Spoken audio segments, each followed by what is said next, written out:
Hola, ¿qué tal?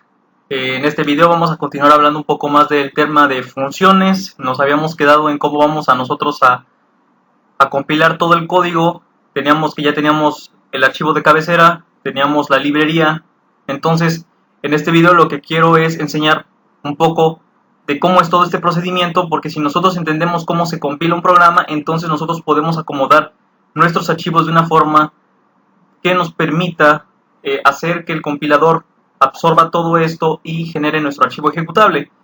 En pocas palabras, si nosotros analizamos aquí el proceso de compilación, tenemos aquí nuestro código fuente, y nuestro código fuente lo que va a hacer primero es va a generar la sustitución en las directivas del preprocesador. Recordamos que las directivas del preprocesador son las que tienen el gato detrás. Por ejemplo, la directiva include tiene atrás el gato, por lo cual lo que va a hacer esa directiva es que va a sustituir todo ese renglón de la directiva, lo va a sustituir por el archivo que se está ingresando. En este caso, si se ingresa el archivo IOStream, entonces lo que va a hacer el compilador es que va a quitar la directiva y va a incluir el archivo IOStream. Literalmente todo el contenido lo va a pegar donde se encuentre esa línea.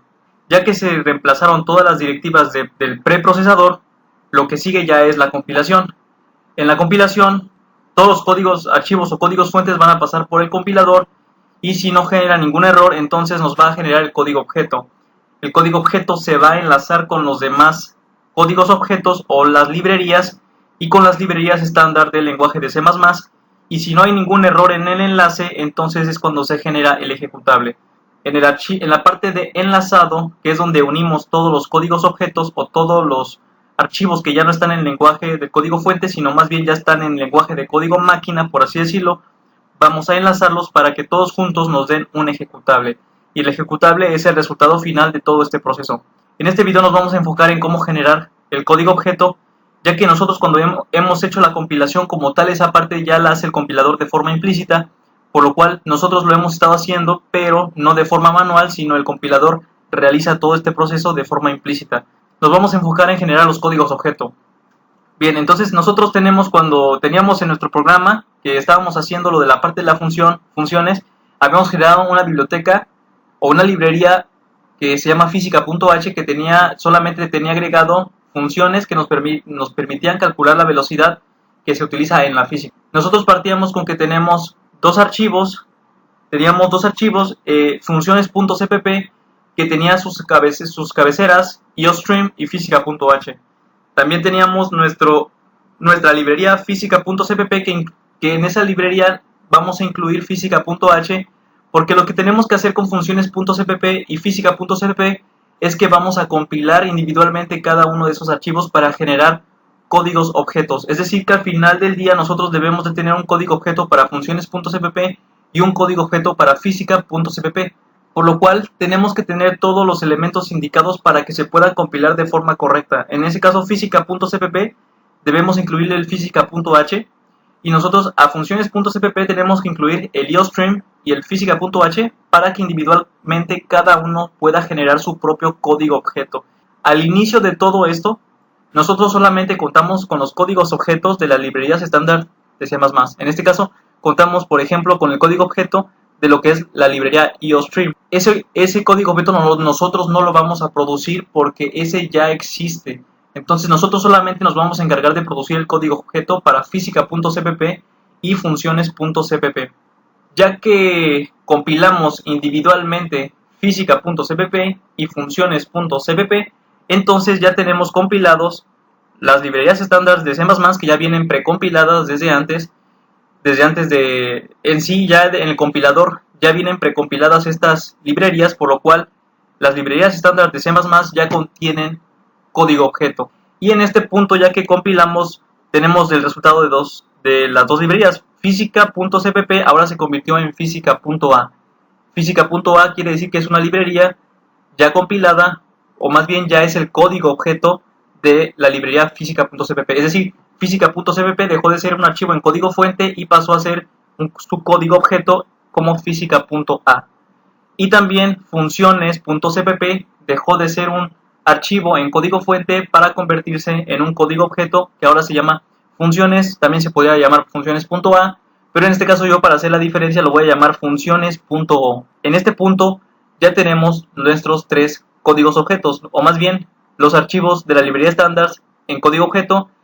Física.cpp ya pasó a código objeto siendo física.a, y funciones.cpp ya pasó a ser un código objeto llamado funciones.o.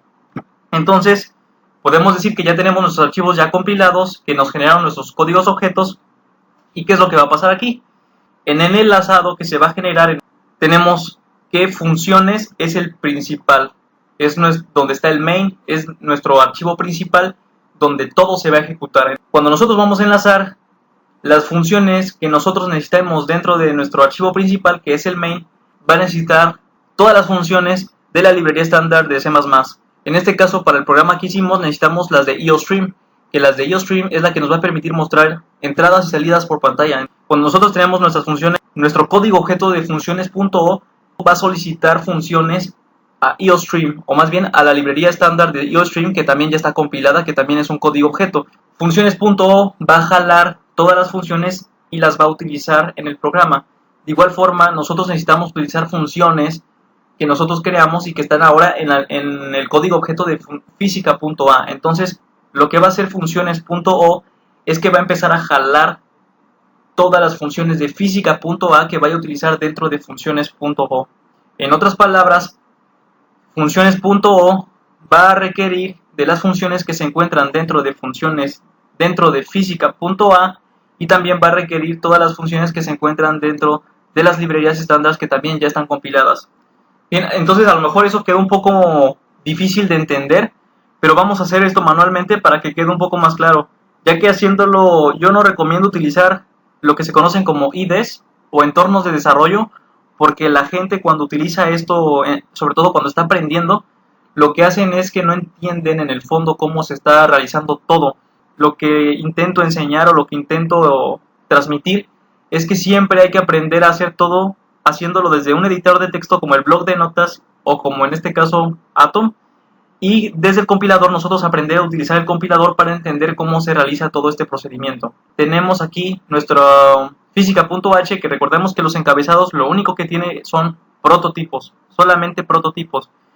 Y después tenemos física.cpp. En la parte de las diapositivas nosotros habíamos mencionado que necesitamos obtener el código objeto de física.cpp y el código objeto de funciones.cpp. Funciones.cpp nos va a dar un funciones.o, que es su código objeto, y física.cpp nos va a dar física.a, que es su código objeto. Ya que tenemos esto, ¿qué significa que nosotros de física.cpp vamos a obtener un física.a? Significa que esto lo tenemos que compilar individualmente.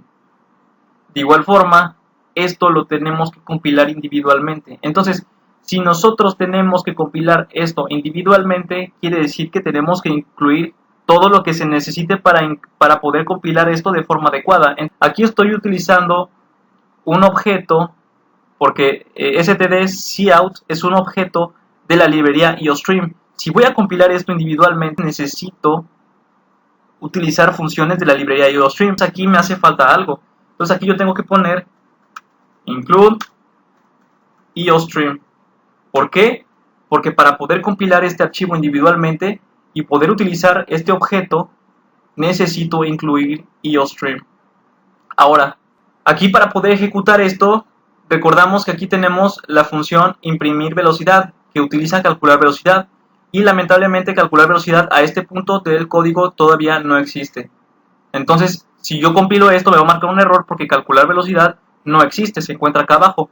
Por lo cual, tengo que incluir el prototipo también de física.h, ya que física.h tiene los prototipos que nos va a ayudar a evitar estas confusiones. Entonces aquí calcular velocidad ya encuentra que existe, más bien imprimir velocidad ya encuentra que existe calcular velocidad, porque calcular velocidad se encuentra aquí y lo estamos pasando directamente en este punto. Yo tengo que analizar dónde se encuentra física.cpp. Bien, física.cpp se encuentra en este punto, se encuentra dentro de la carpeta librerías. Aquí está física.cpp. Si aquí tengo física.cpp y yo pongo física.h, si yo lo dejo así, significa que la búsqueda la va a realizar aquí, pero pues aquí no se encuentra física.h. física.h no se encuentra en este punto. Entonces yo lo que tendría que hacer es tendría que salirme de la carpeta librerías, y para salirme de la carpeta librerías lo que tengo que hacer es poner dos puntos. Con dos puntos yo estoy abandonando la carpeta donde me encuentro actualmente, que es la carpeta de librerías. Entonces con dos puntos estoy abandonando librerías, y después tendría que ingresar a la carpeta include. Lo que tengo que hacer es ingresar a la carpeta include, y después ahora sí ya está física.h. Es la forma manual de nosotros movernos y poder ingresar desde aquí, ya que en este momento me encuentro en física.cpp, entonces tengo que buscar la manera de encontrar física.h. Entonces si me encuentro dentro de esta carpeta librerías, lo que tengo que hacer primero es abandonar la carpeta librerías, y después tengo que ingresar a include, y ahora sí ahí está física.h. Esta es una forma muy rebuscada de hacer esto. Yo no lo voy a hacer así porque yo prefiero ahorrarme todo esto. Entonces yo nada más voy a dejar esto. Esto ustedes lo pueden dejar así, no hay ningún inconveniente, pero yo no lo voy a hacer así porque hay una forma diferente de hacerlo donde se puede. Entonces yo simplemente voy a dejar física.h. La forma que expuse anteriormente es la forma manual de hacerlo, pero yo lo voy a dejar como física.h. Vamos a ver si aquí también funciones.cpp, nosotros estamos dentro de funciones.cpp. Funciones.cpp está aquí. Lo que hace es que tenemos que, para encontrar física.h, tenemos que irnos a include, y ahí está física.h. Encontrándonos en funciones.cpp, como no tenemos que salir de ninguna librería, no ponemos estos dos puntos, simplemente lo dejamos ahí, ingresamos en la carpeta include y ahí encontramos física.h. Pero yo me voy a ahorrar eso y simplemente voy a poner física.h, porque con una instrucción del compilador yo esto me lo voy a hacer más fácil. Entonces voy a poner nada más aquí física.h, y aquí también nada más voy a poner física.h. Ya tengo todo lo necesario para compilar individualmente este archivo, y también ya tengo todo lo necesario para compilar este archivo. Bien, como el video ya se alargó demasiado, voy a continuar en el siguiente video, así que nos vemos en un próximo video.